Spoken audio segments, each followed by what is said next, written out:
afternoon, everyone. My name is Angela Thorpe, and I am the director of the North Carolina African American Heritage Commission. And it is my distinct pleasure to welcome you to the second webinar in the Commission's 9-part webinar series, Growing Our Griots, Strengthening North Carolina's Black Heritage Keepers. During this series, we will explore how our state's Black heritage institutions can execute innovative and sustainable work with the insights of a diversity of culture workers from across the state and country, like today's guest, who I will introduce shortly. The North Carolina African American Heritage Commission received the American Rescue Plan Humanities Project Support Grant from the North Carolina Humanities Council to execute this series. You can learn more about the North Carolina Humanities Council online at www.nchumanities.org. Funding for the American Rescue Plan has been provided by the National Endowment for the Humanities as part of the American Rescue Plan Act. Today, please feel free to drop any questions that you have in the chat. It will be monitored by my team, and we will try our best to answer questions throughout the presentations and towards the end of our participants or our presenters' presentations.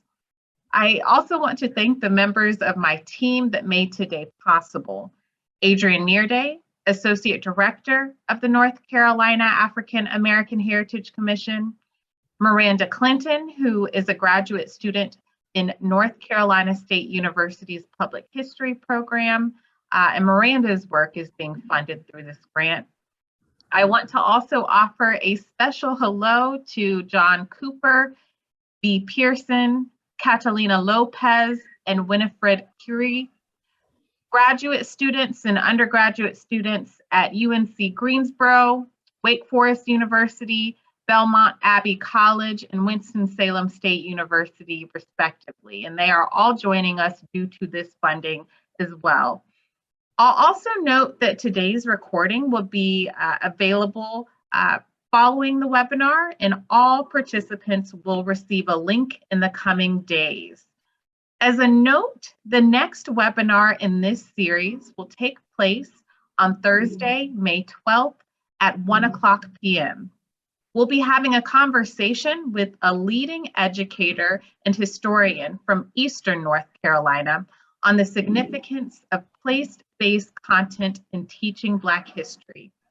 In the meantime, I am thrilled to welcome presenters for today, Adrienne Berney, Associate Director for the North Carolina African American Heritage Commission, and Adrienne Berney, Outreach Coordinator for the State Archives.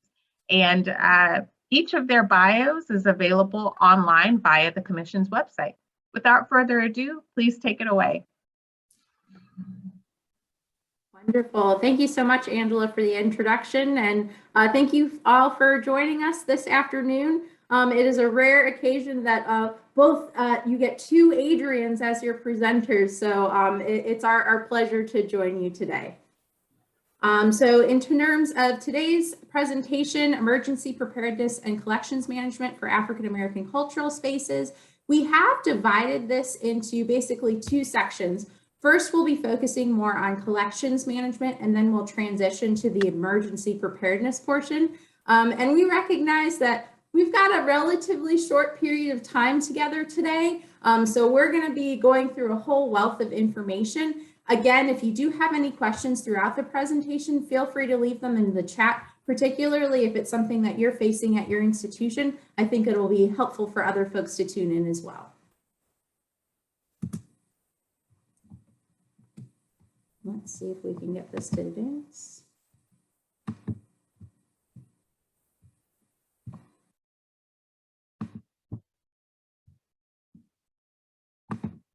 Apologies. There we go. All right, so in terms of introductions, I also wanted to take a moment just to talk a little bit more about the North Carolina African American Heritage Commission. Many of you may be familiar, but I do know that we have some new folks joining us today. We serve with a mission to preserve, protect, and promote North Carolina's African American history, arts, and culture for all people. And we exist as a division within the Department of Natural and Cultural Resources. So our sister divisions are folks like the state archives, state historic sites, state parks, and we get to work with them on a number of different initiatives and projects throughout the year.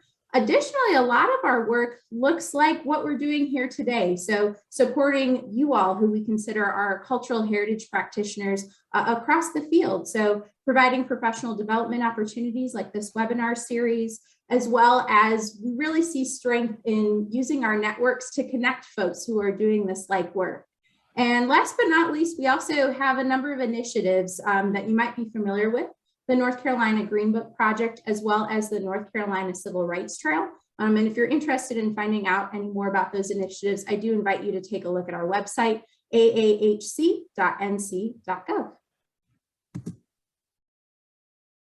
Hey, it's my turn to talk a little bit about the Cultural Resources Emergency Support Team, CREST for short. And our organization's been going strong for about 12 years. We formed through the Department of Natural and Cultural Resources, but we rely on partners across the state, especially within certain regions. And we have over 20 in our department who are collections experts. They may be curators, registrars, conservators, archivists, and librarians, but the common thread is that they've all had a lot of experience managing collections and learned to recover collections. And then that core group we have has also had training through FEMA, both online and in person. So there's a baseline of understanding about emergency management operations and also just safety procedures. One of the things that we offer recovery services for collections that have been damaged in disasters. And that can be something like a large regional hurricane flooding event, or it can be just something particular to a building, like a bat infestation, which is one thing we've done, but pipe leaks, etc., mold outbreaks. We've helped colleagues recover their collections, and that flexible model of having a few of our core group respond along with pulling in people in the region has really worked well. And we also have large supply caches set up in 5 locations: Raleigh, near my office, Historic Sites Collections Center in Durham, our Western Regional Office in Asheville, Tryon Palace in New Bern, and the Museum of the Albemarle in Elizabeth City. Those are all our locations. We'd love to add more if we can find space and state sites for that. So I think that's it for now.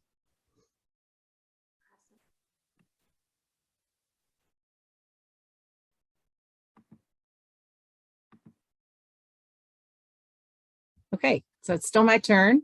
And I love this photo because it's just that needle in a haystack concept. You have to know the most basic thing about collections management is you need to know what you have and where it is. And so how do you do that? If you have a small collection, you can just kind of look around and put your hands on things. But if you have a large collection, especially if it's been around for a while and you kind of came into it after it's already been accumulating, then you need some sort of system in place to help. And computers are great and they can do a lot for us. So the most basic thing I recommend if you're starting from scratch at putting together a system is a spreadsheet, either Excel or Google Sheets. Those are the ones I'm familiar with. There may be others, but that allows you to put data about each object or document collection into categories like the date, the donor, the subject matter, the form the object is, its material. And then you can sort by those categories so that helps you narrow down. And location, of course, should always be in that spreadsheet so you know where the item is that you're looking for. And if you don't have that, you're just a needle in a haystack, and that can be super stressful, especially if you have a time limit or someone important is coming to see something, and you can often fail. So the other good thing about doing spreadsheets is if you do want to upgrade to something that's more of a cloud-based or online collections management system, that's a great baseline for getting your data together that you can then export into that upgraded system. And for small museums, something like Past Perfect is a program that a lot use that does have an annual fee. And there are some open source free options like Archive Space, Catalog It, or some that our smaller partners have used and like. Sometimes those have a starting free option, but then if you want to do a little more with the program, you can pay a monthly fee and upgrade that. But again, start with the Google spreadsheet or the Excel, and you can consider those options over time and figure out what works best for your group. Absolutely. And something we chatted about as well, particularly with the Google Suite, is one of the great advantages of that is if you have multiple people working on it, whether it's interns, whether it's volunteers, they all can have access to it. And also in an emergency situation, like we'll be talking about later on in this presentation, you know, that way you have multiple copies of it easily accessible offsite in different locations, just to make sure that you have that knowledge base.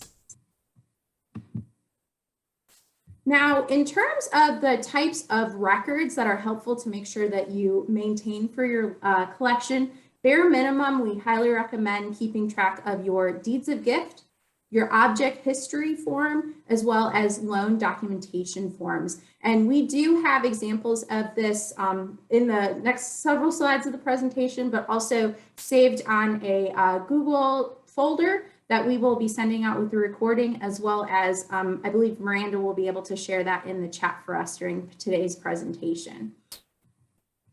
And in terms of, you know, the types of information that one gets on these forms, we do have an example form here from North Carolina State Historic Sites. It's really an opportunity to get some of that background information about your collections. You know, why is it significant? Why is it important? Who used to own it? Perhaps who made it? You know, if there's a certain type of material used, is it oak? Is it mahogany? Those types of things are really helpful to know as just as baseline information about your objects. And that might be, you know, without the opportunity of a form, one might have conversations with the folks who are donating these objects from the collection, but it's really important to have, you know, that physical documentation of it so that information doesn't get lost, because, you know, years from now in the future, it might not be you at your institution. It might be, you know, the next generation curator or whoever, and they're going to want to know that this baseline information and have it on file. Just to add, so I think the most valuable thing about our collections is the stories they can tell.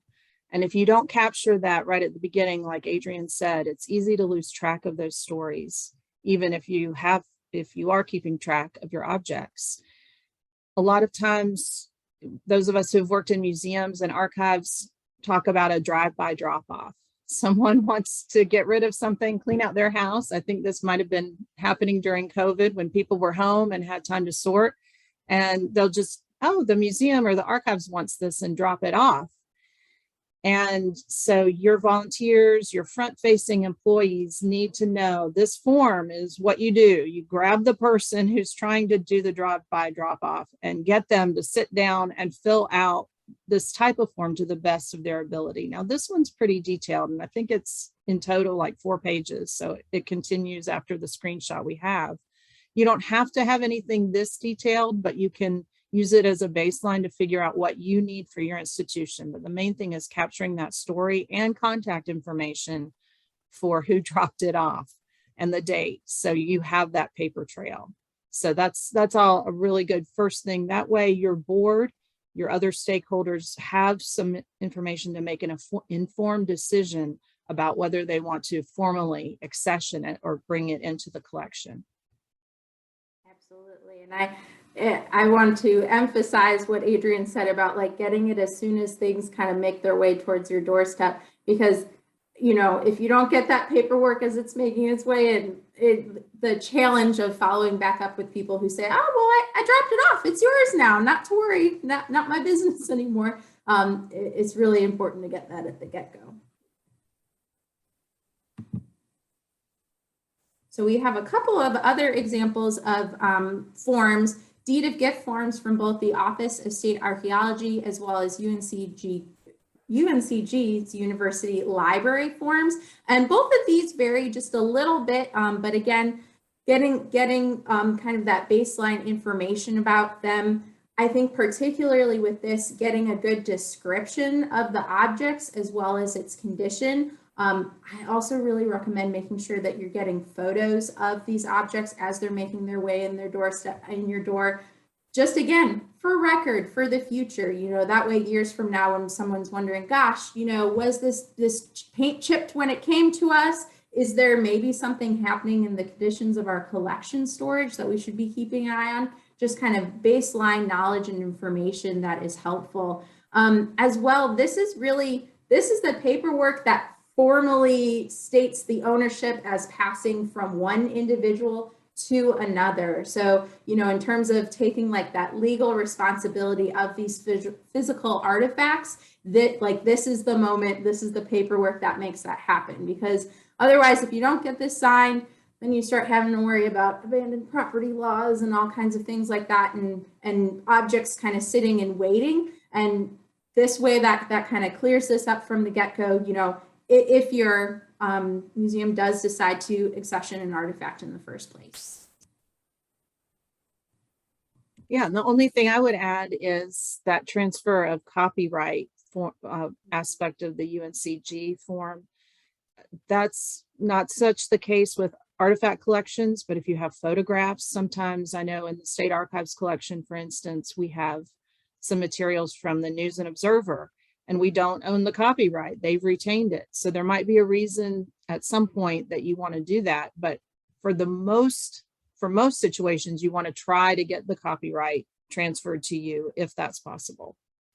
Absolutely. Especially in this day and age when a lot of folks are working on digital exhibits, or even if just like really simple, you want to make some postcards for your gift shop. These are the things that you really need that copyright signed over to you for, because you don't want to be getting into copyright battles with folks on this sort of things. It's just going to take a lot of time and resources.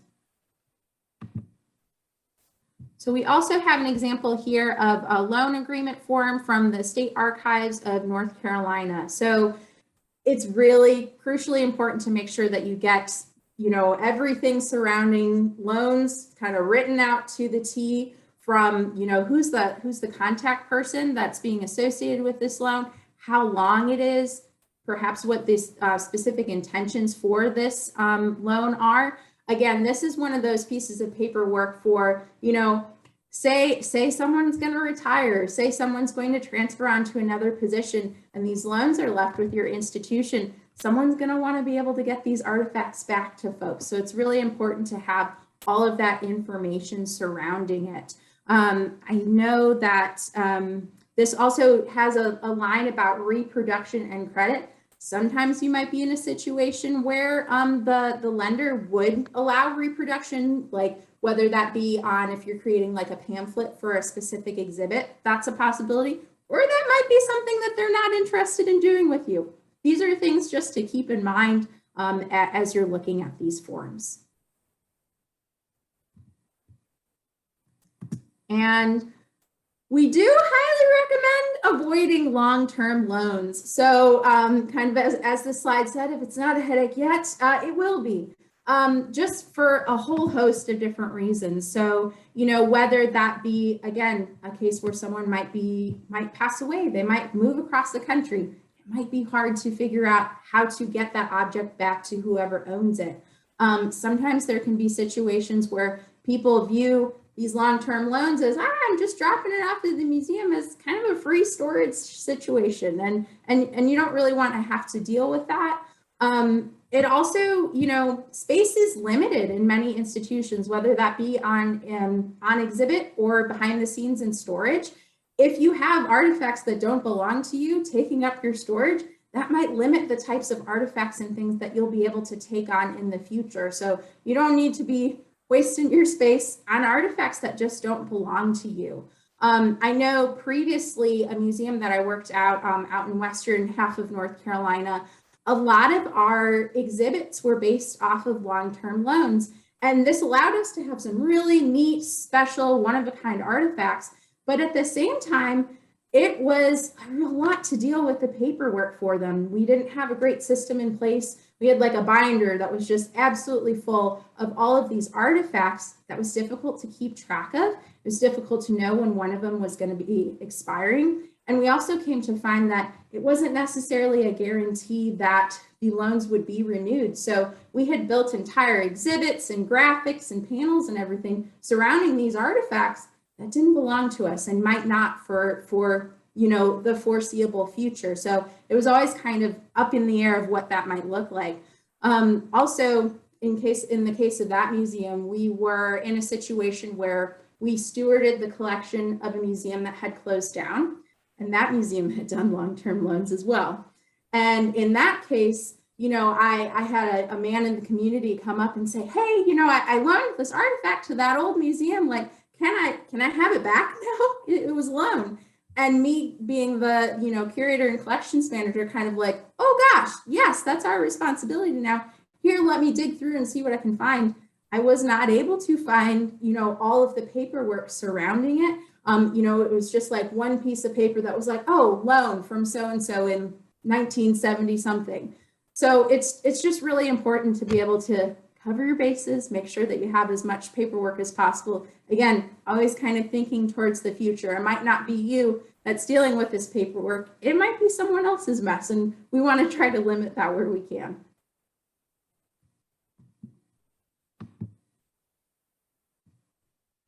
Okay, keep in mind that principle called LOCKS, which stands for lots of copies keep stuff safe.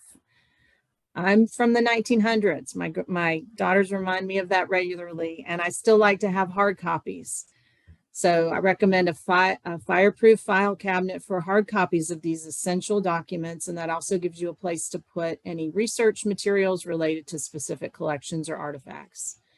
But you want to think about offsite storage and backups. And like Adrienne said, the Google Suite allows you to have cloud storage if you're keeping object records or your spreadsheet on that. If you're using a system like PastPerfect, you'll have some offsite storage and cloud storage with some of those systems.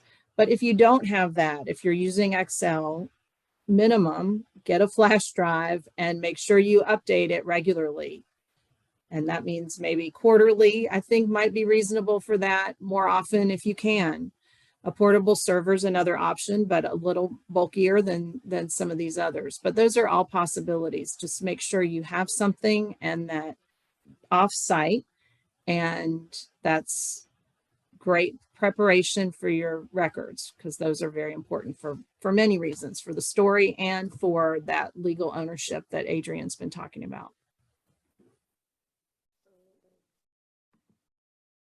Now, in terms of other storage options, I mean, there are lots of options, from, you know, really fancy stuff, you know, these on the very left side photograph of, you know, rolling, moving, fancy carts and custom storage solution boxes and all this. And, you know, that might be what's considered best practices, but in reality, a lot of smaller institutions, that might not be feasible for you. And that's okay. I don't want that to discourage you from doing what you are capable of.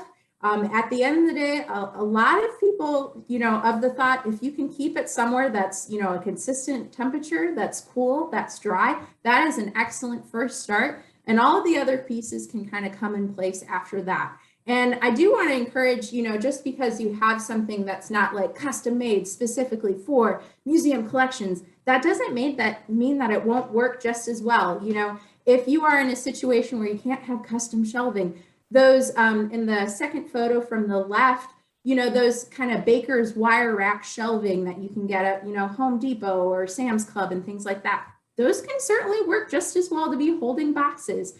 If you are in a situation where you have existing built-in shelving, it might be a little bit limited, but you know, there are certainly ways to retrofit and adjust what you already have. I also want to call out in that same picture with the wire wrap kind of baker shelving, those blue board boxes. Those are those acid-free boxes. Those are lovely. They're really nice. They're very highly recommended. However, they can be a little bit expensive once you start adding up, depending on how large your collection is. So if you're in a situation where you're looking for boxing options, things like bankers boxes are acid-free and are a really good substitute, especially depending on what kind of collections you're storing. When it comes to, you know, paper-based, more archival type things, that's certainly a great option. I also want to call out that the Sterilite brand of the storage, kind of the storage bins, those have been tested and found not to off-gas any, you know, terribly nasty chemicals. So that can be a really nice storage solution as well. Again, trying to keep your artifacts cool, dry, keep the dust off of them. It's a really nice, you know, backup. Again, always, you know, best practices versus reality. Like, do what you feel like feels feasible within your institution. You don't have to spend, you know, your entire annual budget on worrying about storage solutions. Do what you can gradually as you are able to. And then if I can chime in about the benefits of plastic. And when I was doing training 20, 30 years ago, we wanted to avoid plastic, but over time, as Adrienne said, testing's been done to prove that they're basically safe in the right conditions, and they can be even more beneficial depending on your conditions. And I work with a lot of very small organizations that don't have climate control. And most of the organizations, even if they're larger, don't have great humidity control. Temperature is something that humans feel. So a lot of our institutions can control the temperature, but the humidity isn't something we notice very much. But mold notices it and bugs notice it. And so plastic can help prevent from those big, it will prevent from the big fluctuations in humidity. It'll keep the contents a little safer from those fluctuations over time, up to a year in some cases. So as long as you're packing it up in a low humidity scenario, that interior humidity is going to stay low for maybe up to a year, at least throughout some of those big seasonal high humidity events in the summer that we get often. And then if you have pests, and again, you know, no one wants to think that any museum has pests, but the truth is that almost all, especially smaller museums, have insects, and I mean, God forbid rodents, but it's possible. And plastic storage containers can really help keep those out. So those are a couple of other benefits of plastic. Absolutely. And I want to call out as well, cardboard is a material that is just very attractive to a lot of pests, you know, whether that be cockroaches or mice. You know, I've even seen that, unfortunately, in my own home. My last home, we had cardboard sitting around in this one closet. I knew better. I know from my museum background that it wasn't ideal, but gosh, we had, you know, a situation where we were having pests coming in, and it just, you know, it's as easy as, you know, running over to Walmart or a big box store and getting some of these more ideal containers. And it's just one less thing to worry about, one thing to cross off your list. Okay, so when you're thinking about storage, you want to prioritize and we want a good standard of care for everything in the collection, but really we also want to tier collections and prioritize the things that are really important. So what makes a collection valuable or an item valuable? And I'm just kind of throwing that out for you all who are tuning in. If you could throw some ideas in the chat, what makes an artifact valuable?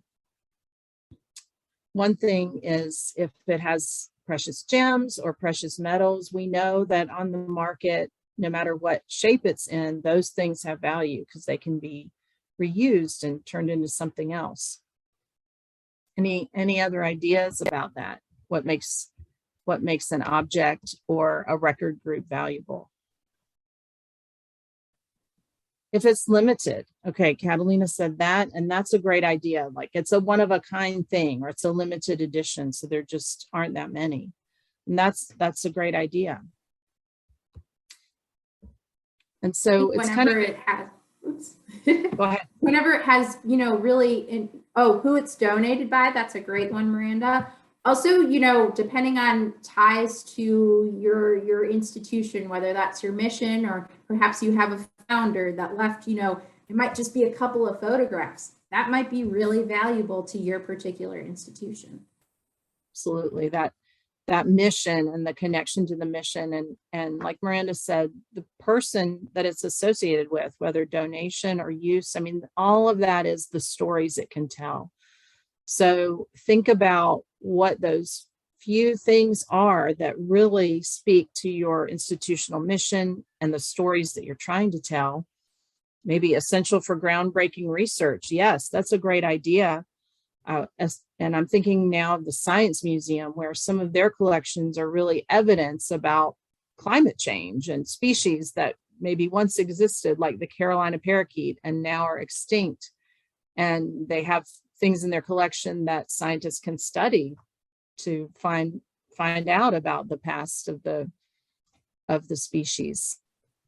The age of the items can make it valuable. Again, that's all about the story. So it's super important. And you'll have your job as a collections manager is to figure out what is the most essential, what researchers might be asking for the most, or what your stakeholders have told you are the most important things.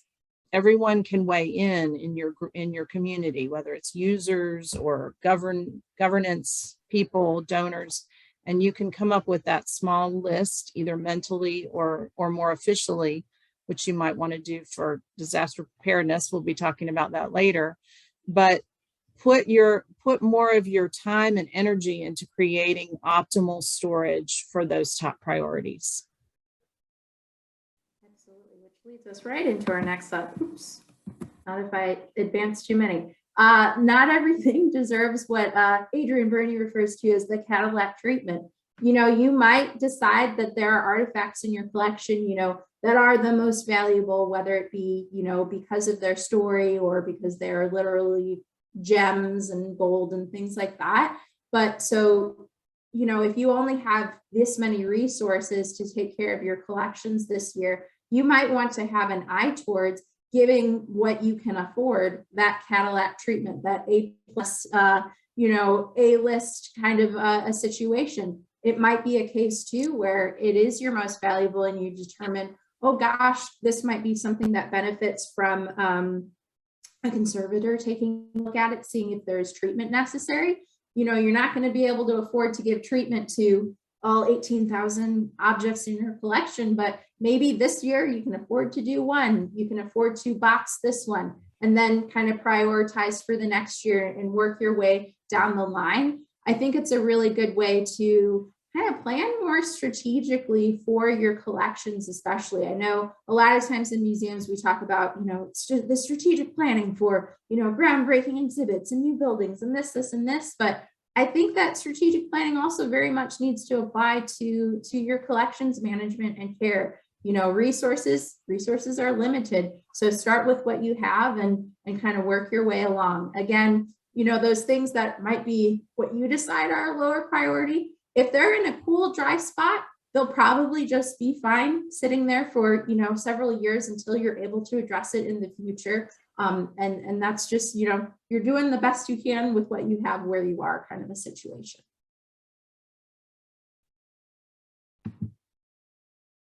So I wanted to show you a couple examples of what I consider getting towards that Cadillac treatment for object collections. And on the left, you have a box with trays and separate dividers that you can buy from a preservation supply store like Gaylord. That's one we use a lot. And then you can build into that specific mounts. The ideal for objects is to have a specific support for each object and to keep them from bumping into the objects next to them. So you don't want to just pile everything into a box, even if it's wrapped in tissue. That's some some protection, but having its own little space where it's visible without needing to handle it and kind of unwrap it all the time is a lot more ideal. It's more accessible and it's much better protected. So the way to make what these are called cavity mounts, and you take some polyethylene foam, you can see that a little better in the image to the right with the candlestick. And then you carve out a cavity to fit the object in. And once you carve the foam, it can be very rough. So then you want to line it. And you also don't want the foam against metals. That can be a bad reaction. So you want to line it. In this case, they've used Tyvek, but you can also use different fabrics, especially like polyethylene fleece is nice and stretchy and soft, or some kind of white t-shirt, white cotton t-shirt material is another thing I've used to make these. And just another little Cadillac treatment app for that candlestick. I don't know that that's silver, but if it were silver, I would want to line that with something called Pacific silver cloth. So there's a brown flannel that's really good for silver to prevent tarnish. And you could line the foam with that. And you could even cover the top of it with Pacific silver cloth. So there are these degrees of care that you can give and attention. And again, just like Adrienne said, there just aren't enough resources, money-wise and time, because you're customizing at least the support, if not building the whole box, as the example on the right, that looks like a custom-built box. And that's time-consuming. You can certainly learn how to do it, and it's great to have some of those building skills, but you want to direct those resources, your own time and effort, into the really important collections. And regarding that time, I want to call out that, you know, depending on your institution's capacity and all of that, this might be the sort of excellent project for an intern. I know that my first internship in the field as an undergraduate student was making, you know, these very custom boxes, and it was tedious and all this, but it was a really wonderful learning experience. And it was a really wonderful way as a young person to engage with artifacts and learn at a very base level, like why their care was important. So, you know, if you're finding yourself in a space where, gosh, we can afford the material, but the time, you know, it's overwhelming, it might be one way to help move forward and tackle some of these projects. Now, we're getting towards the end of our kind of collections management specific part of this presentation before we kind of shift towards emergency management. But I do want to call out a couple of resources that are available within our state that can be specifically used for kind of collections management purposes. If you're just not really sure where to get started with your collection, these are two really great programs. The first from North Carolina Museums Council, which is their free on-site consultation services. They do on-site. They're also in our world. They do have virtual options as well. And this is a case where you can apply for two different areas that you might need assistance in. So whether that be collections, perhaps programming, I think they have administrative as one of the options as well. And what they do is they have a couple of folks from the field who work in our state who are experts in whatever subject matter you select, who will come. They'll visit your institution, they'll write up a really wonderful report, and you can use that as a great baseline for, you know, the strategic planning of your collections of what your next steps may want to be. A similar program from the State Archives of North Carolina is the Traveling Archivist Program. This one is more based towards archives, your paper-based materials, but again, it allows for an on-site visit and it allows for a really beautiful report to be written up. This is a program that I myself several years ago took advantage of as a, you know, first-time collections manager at a small museum. I knew in theory what I wanted to do, but I didn't necessarily know what order to tackle it in and how I wanted to prioritize that. I also wanted a really nice report to pass on to my board to say, see, it's not just me who says that this needs to be done. There's this really wonderful report that says why, and it kind of gives us our next step. So, you know, you're not alone out there. There are resources within our state, and these might be a great way for you to get started. With that, we will kind of transition to our emergency preparedness section. Okay, so you've been working on what you have and where it is and knowing where it is. and keeping, that's intellectual control, and then getting good storage for your collections, which is physical control. And as you're doing that, because that can be a monumental, never-ending task, you also want to take steps to prepare for a disaster. The first, most basic one, I think, is to invite your first responders in for a tour. And they'll do something called pre-incident planning. They'll tour your space and assess risks, and they'll make recommendations for you. And as they're doing that, everything's computerized now for first responders, even in the very smallest communities. And they'll bring in a laptop or a Chromebook, and they'll be typing in stuff about your floor plan, about your access points, about your trouble points, about where your exhibit spaces are, and the valuable collections are stored or exhibited. And they'll have that all in their system. So if they do have to respond, they'll have that on their computer attached to the dashboard in one of these fire trucks. And they'll be able to pull that up and know as they're in transit what their plan of attack can be. So that's a really important thing for you to implement new safety measures and to meet them and to establish that really important relationship, and for them to know what they're dealing with if they have to respond. Absolutely. And this is the sort of thing that, you know, if you get a new fire chief in town, or if you are new as a staff member somewhere, or you have a major renovation at your facility, it might be time to schedule one of these. Even if you did do one, say 5 years ago, it'd be great to do an update and also just kind of re-establish your relationship. You know, hopefully you won't need to have a relationship with the fire department, but just in case you do, you will already have had that established. And related to that, one option that a number of institutions in our state are using, including Thomas Wolfe State Historic Site, is this Knox box. And what it is basically, it's a little safe that can be mounted, you know, within a wall, within a post, within like a sturdy structure so that it's safe. And within it, you can keep keys to, you know, the facilities that you have at your site, especially in places where, you know, you might have a log cabin, you might have your museum building and another building out here. It might be a really great and important thing for, you know, your fire department. They need access to your building. They have, you know, they will get the appropriate codes or the key to unlock this Knox box so that they can have access to the keys and then access to your facility. Again, you know, it's in a secure manner so that, you know, not just anybody off the street can be getting into your spaces, but it's just a good backup to have. And it's a good way for them, you know, just to have it secure and on site and available to folks.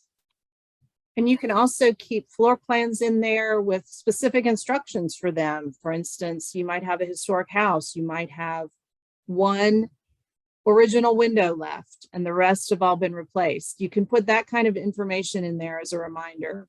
If you can make a choice, don't break through this window, keep it intact. It's our only original one left. If you have a priority artifact list or priority collection list, you can fold it up and put it in there. That's just another, you don't want too many pointers for the first responders to be overwhelming, but those are the kind of key essential information that you can also include with the keys.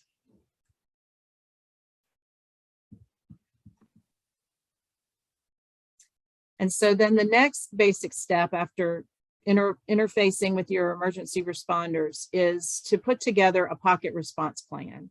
And we've included a template for you. The Council of State Archivists has put this together, but I've also started to fill in some of our statewide contacts for you in the Google Drive we've shared.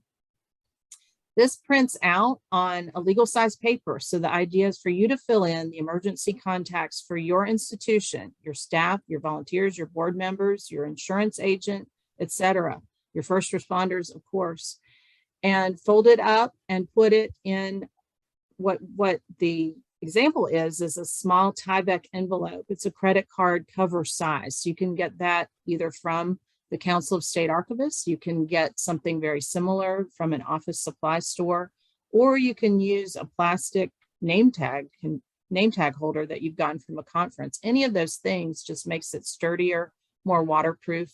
You can put it in your purse, you can put it in your glove box, your wallet. Again, locks Lots of copies make stuff safe. So you would want to make lots of copies of this every time you update it and distribute it widely across your organization so that everybody knows how to get in touch with everybody else who might need to respond. Absolutely. And I think that this is also like a great example of the strength of having like a physical copy of it versus, you know, relying on our technology. I know this day and age, we like to say, oh, we got everybody saved in our phone or whatever. But you know, when you're in a true emergency situation, you know, and you're trying to remember, oh, that person who's going to assist me, their name is what? And did I save it in my phone? Did I save it under this name or this name?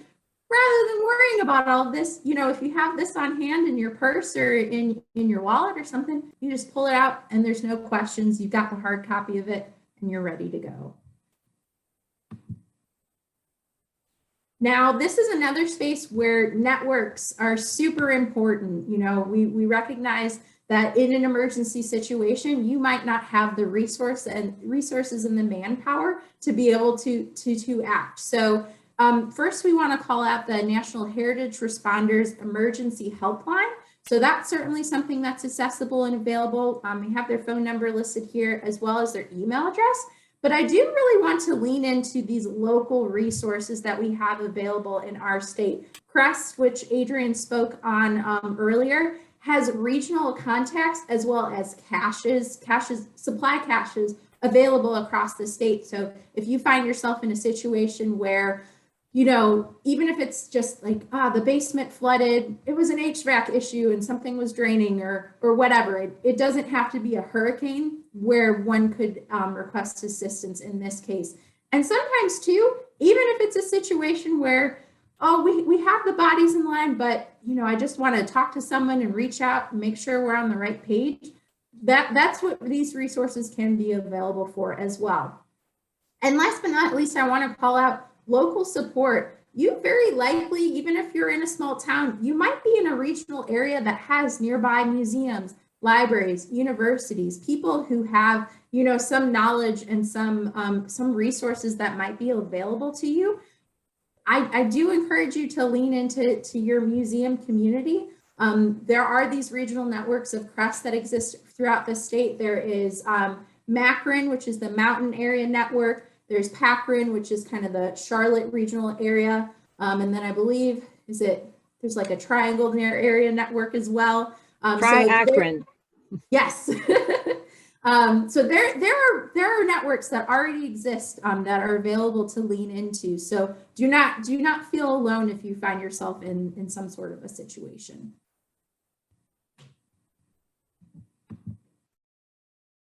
Okay, I won't get too far into the weeds with the disaster supplies, but this is a view of our CREST cache in Raleigh. It's not pretty, but it does the trick, and lots of plastic bins to move stuff around.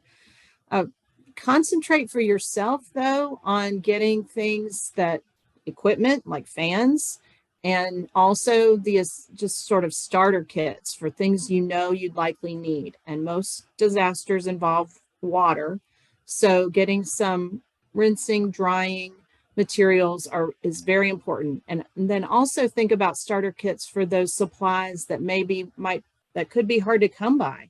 And some things have been hard to come by in disasters that I never expected to be.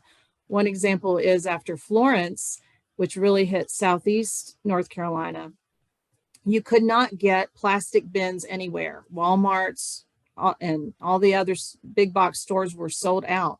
So we were able to bring some down from Raleigh. But again, if you have some on hand, you can get started with what you need to do. Same with alcohol.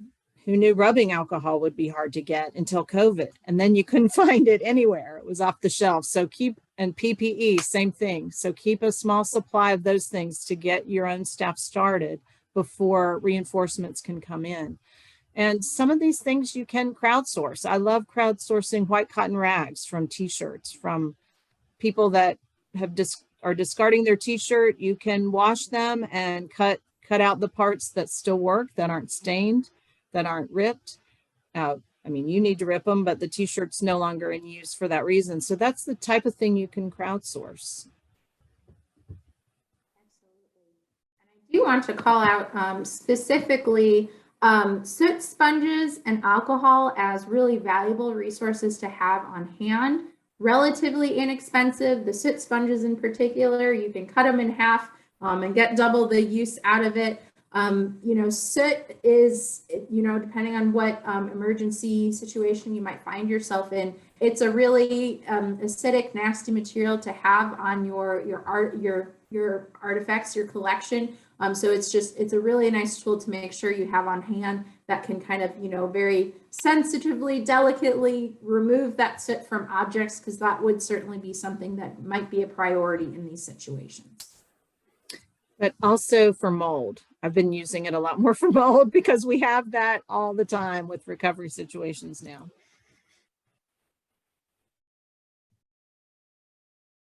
And then we want to end with a reminder that May Day is coming up, and for emergency preparedness, this is sort of the big annual push to do just one thing for disaster prep. And we've talked to you about a couple of big things you can do this year, big things for your collection, but that aren't super time consuming, like reaching out to your emergency responders or filling out one of those COSA prep plans for your wallet. Getting some disaster supplies together. And we've sent you a list in your Google Drive of basic things to consider getting together for your own local supply stash. And so just think about what you can do. Update. I try to update our CREST contact list every year. It doesn't have to be a big thing, but May Day's the time to focus on emergency preparedness. It's coming up in just a couple weeks, so you can do just one thing. And with that, that brings us towards the end of our presentation here today. But I do want to thank you all for joining us. And we do have some space here for any questions or any, anything that you might have. I'd be curious to hear about your individual institutions. If there are any specific challenges or anything that you're kind of wondering about, this would be an opportunity.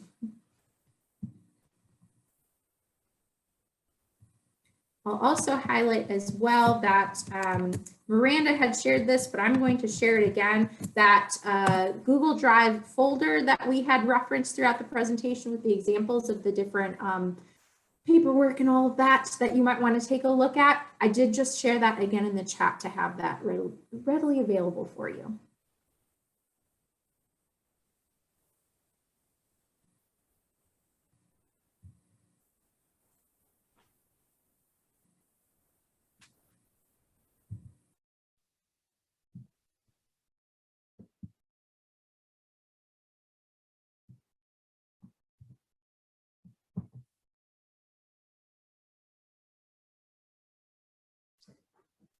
So collections management and emergency preparedness are things that you might not think about or even have enough specific experience with until you've actually worked with it.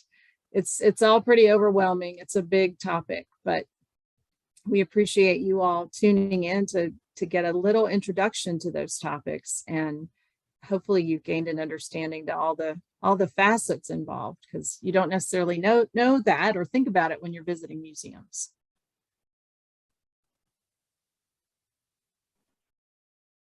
Adrienne, well, either Adrienne. I'm not sure if this is something you covered. I might have missed it, but how necessary is something like a collections management plan for small museums, especially those institutions that are just getting started? Sure, absolutely. So, I mean, collections management plans, they're awesome. They're a really wonderful, important resource to have together. That being said, if you are in a space where you're feeling really overwhelmed and you're wondering where to start, I don't know that that's necessarily going to be the exact first thing on your list, because it might be a little bit overwhelming. But that being said, there are a lot of examples and resources available to take a look at. And I know too, if you're kind of planning for your institution, you're looking at things like getting certified through the American Alliance of Museum or other kind of network organizations. That is considered one of the core documents for your institution, along with, your strategic plan and all of those kinds of things. So it is very necessary and helpful, but I wouldn't, if you're in a place where you're feeling overwhelmed, don't start there. Get these other documents in place first, and then worry about your collections management plan.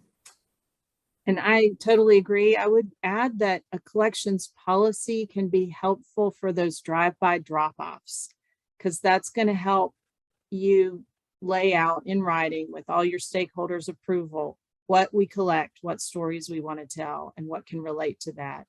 And maybe include some storage limitations. You might not want the car that a donor's trying to give you, even if it tells a great story, because you can't store it. So that policy would be a piece of that larger plan you're referring to that I think would be closer to the starting line than the whole plan.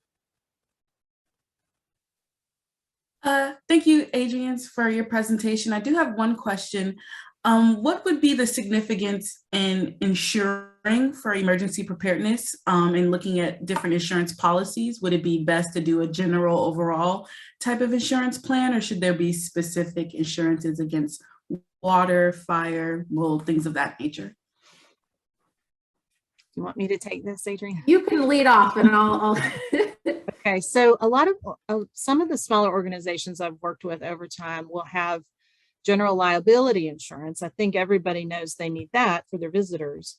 But then some will say, well, our collections are one of a kind and they're irreplaceable, so we really don't think we need insurance for that. And it is very expensive. You want to get some type of fine arts insurance policy, even if your collection's more historical. And there are some agencies that specialize in that. But a lot of disasters will damage collections and not completely obliterate the whole thing. And so you want to have some money available to recover. And without insurance, you don't have that. So we recommend, if at all possible, knowing that it's a steep hurdle for some organizations, to insure collections against disasters. Huntington Block is one of those insurance companies that tends to specialize in small history collections. And we did come across an organization years ago that had a devastating fire and did lose all the collections. And they didn't have insurance for the reasons that I discussed. But then their board, the board members are the fiscal agents of the organization. They're fiscally responsible for the cleanup of the building. So it's a good idea. And again, we recognize it's a high hurdle for some, but. Absolutely. And it might be a situation where, you might have to schedule your walkthrough with an insurance agent as well, so they can kind of put eyes on it. It looks different for every institution. Previously, I worked somewhere where our collections were stored in a county-owned facility. So then that was a whole nother hurdle to go through the county's insurance policy. And it was, an awareness that the county didn't necessarily have of what insuring a collection of artifacts looked like. So these might be conversations that you have to have, but it's certainly something that is possible and very doable, and lean into the resources and the context that you have, who might know better than you. Wonderful. Well, thank you, Adrienne Nearday and Adrienne Berney, for your wisdom, your guidance, and all of your fruitful insights today. I so look forward to sharing this recording with the wider public, because you all have shared some incredible gems. Everyone, take care.